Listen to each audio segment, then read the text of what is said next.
कि बिहार इलेक्शन में वोटों की चोरी की जा रही है। तो राहुल गांधी जी ने यह कहा कि इलेक्शन में ये ऐसी क्यों गद्दारी किया जा रहा है। 1,25,000 वोट चोरी किए गए हैं बिहार इलेक्शन में। तो आप खबर सुने। नमस्कार, मैं राजनीतिक परिवार में पैदा हुआ।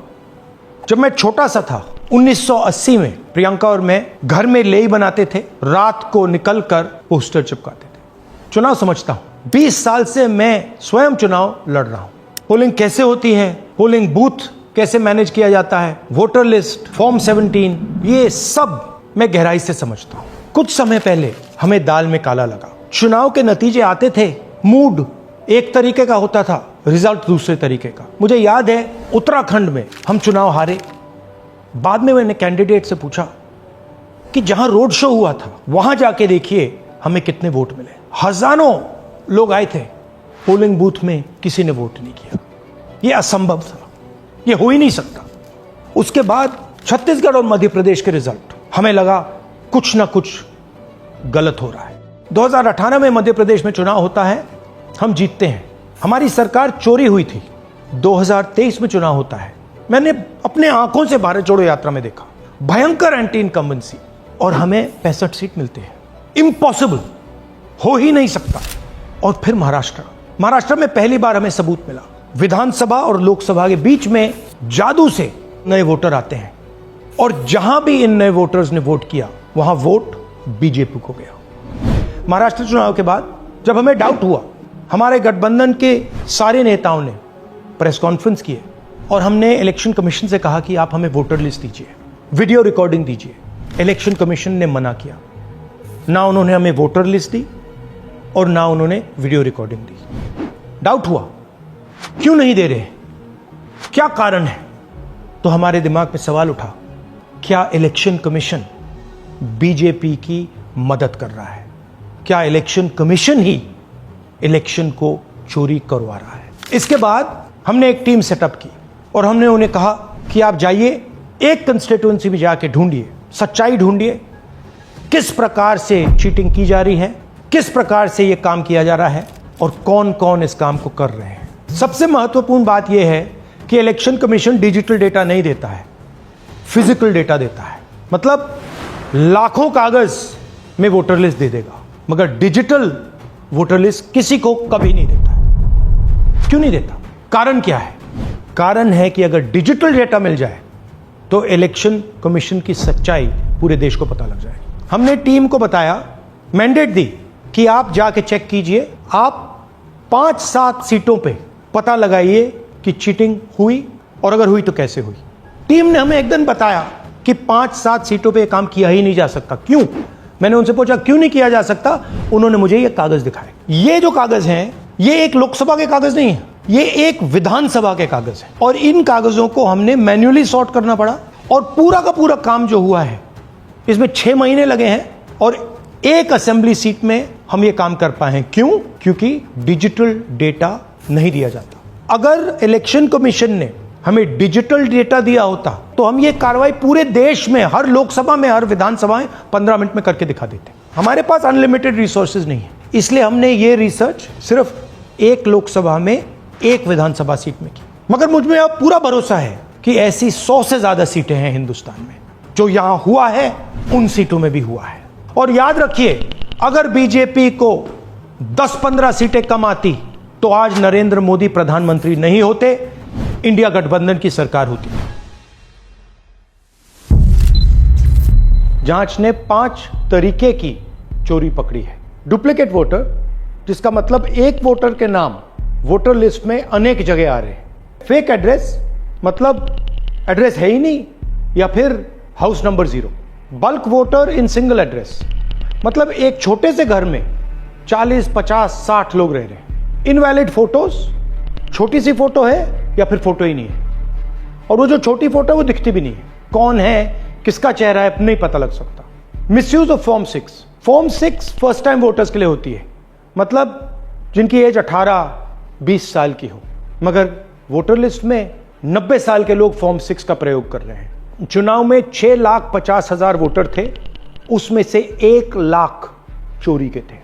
अब मैं आपको 5 उदाहरण देता हूं। यह देखिए गुरकीरत सिंह डांग, इसका नाम 4 अलग अलग बूथों पे आता है। यह कैसे हुआ और क्यों हुआ? एक और उदाहरण, विशाल सिंह, वाराणसी में वोटर लिस्ट में नाम है और बेंगलोर में 2 बार वोटर लिस्ट में नाम आता है। क्या ये वाराणसी में वोट कर रहे हैं या बेंगलोर में वोट कर रहे हैं या दोनों जगह वोट कर रहे हैं? एक और उदाहरण देखिए, हाउस नंबर 0। तो आपने कभी सुना है हाउस नंबर 0? हमने तो नहीं सुना था, मगर बेंगलोर में हजारों हाउस नंबर 0 हैं वोटर लिस्ट पे। हाउस नंबर 35 की कहानी सुनिए। छोटा सा घर है, ज्यादा से ज्यादा 4 लोग रह सकते हैं, मगर इस 35 में 80 लोग वोटर लिस्ट में रजिस्टर्ड है। ये ईआरओ ने कैसे अप्रूव किया, क्यों अप्रूव किया, पता लगाना है। अच्छा, अब ये देखिए वोटर लिस्ट, इनकी फोटो देखिए, या फोटो है ही नहीं या फिर छोटी छोटी फोटो है जो दिख नहीं सकती। इन वोटर आईडीज पे वोट दिया गया है। अब मैं आपको बताता हूं शकुन रानी की कहानी। फर्स्ट टाइम वोटर बनी है, 70 साल की आयु है। एक बार फॉर्म 6 का प्रयोग किया और उसके कुछ ही महीने बाद दूसरी बार फॉर्म 6 का प्रयोग होता है। 2 बार इनका नाम वोटर लिस्ट में आता है और फर्स्ट टाइम वोटर की लिस्ट में आता है। ये फर्स्ट टाइम वोटर हो ही नहीं सकती। तो क्या शकुन रानी जी ने वोट किया या किसी और ने शकुन रानी जी के लिए वोट किया? ये ही छुपाने के लिए सीसीटीवी का डेटा हमें नहीं दिया जा रहा है। और ये शकुन रानी जी अकेली नहीं है, ऐसे हजारों लोग हैं जिन्होंने फॉर्म 6 का प्रयोग करके 2-3 बार वोटर लिस्ट में नाम डाला है। हमने पहले इलेक्शन कमीशन से इलेक्ट्रॉनिक वोटर लिस्ट मांगी थी, सीसीटीवी फुटेज मांगी थी। उन्होंने अपना काम नहीं किया, हमें नहीं दिया। फिर हमने अपना इन्वेस्टिगेशन कराया, आरटीआई भरे और हमारे पास डेटा आया। भाई और बहनों, सच्चाई यह है कि हिंदुस्तान में इलेक्शन कमीशन और बीजेपी मिलकर इलेक्शन चोरी कर रहे हैं। यह पूरा का पूरा सबूत ब्लैक एंड व्हाइट में आज हमने आपको दिया है। इलेक्शन कमीशन जानता है कि हमने उनकी चोरी पकड़ ली है, इसीलिए एसआईआर आया है। यह एसआईआर जो है इंस्टीट्यूशनलाइज चोरी है। इलेक्शन कमीशन खुलकर बिना डरे बीजेपी के साथ मिलकर चोरी कर रहा है। और ये जो एसआईआर है, इसका लक्ष्य गरीबों का जो हक है, उनका वोट जो है, उनसे चोरी करने का है। मैं आपको एक और बात बताना चाहता हूं। इस पूरी इन्वेस्टिगेशन में हमने वोटर एडिशन को देखा है, मगर जितना एडिशन होता है शायद उससे ज्यादा डिलीशन होता है, सबट्रैक्शन होता है। तो ये सिर्फ एक मेन तरीका हमने पकड़ा है, दूसरे तरीके पे हमने इन्वेस्टिगेशन की ही नहीं है। मैं इलेक्शन कमीशन और इलेक्शन के ऑफिसर्स को साफ कह रहा हूं, आप जो कर रहे हो गलत कर रहे हो, ये ट्रीजन है, देश के खिलाफ है। ये मत भूलिए, टाइम आएगा हम आपको पकड़ेंगे, बचने वाले नहीं हो। It is critical that we expose voter चोरी। तो आज की दूसरी खबर ये है, कर्नाटक का सरकार ने, कांग्रेस सरकार ने कहा कि भारत में सभी कलाकारों को पेंशन दी जाएगी और कलाकारों को कलाकारित सम्मानित भी किया जाएगा। तो खबर सुने। कलाकारों के लिए खुशखबरी। कर्नाटक की कांग्रेस सरकार ने एक नई योजना शुरू की। अब कला, साहित्य और संस्कृति से जुड़े कलाकारों को हर महीने 2500 रुपए की पेंशन मिलेगी। अगर आप कवि हैं, लेखक हैं, पेंटिंग करते हैं, गाते हैं या बजाते हैं, या फिर किसी भी पारंपरिक कला से जुड़े हैं, तो ये योजना आपके लिए। सरकार चाहती है कि कलाकारों को उनके काम का सम्मान मिले और उन्हें पैसे की टेंशन ना। और तो और इस स्कीम से हर महीने 2500 रुपए की मदद मिलेगी। कलाकार अपने हुनर पर ध्यान दे सकेंगे। इसके अलावा हमारी कला और संस्कृति को भी बढ़ावा मिलेगा। कांग्रेस मानती है कि कलाकार समाज की जान होते हैं, इसलिए उनका ख्याल रखना सरकार की जिम्मेदारी है और उनकी मदद करना सिर्फ एक योजना नहीं, एक जिम्मेदारी।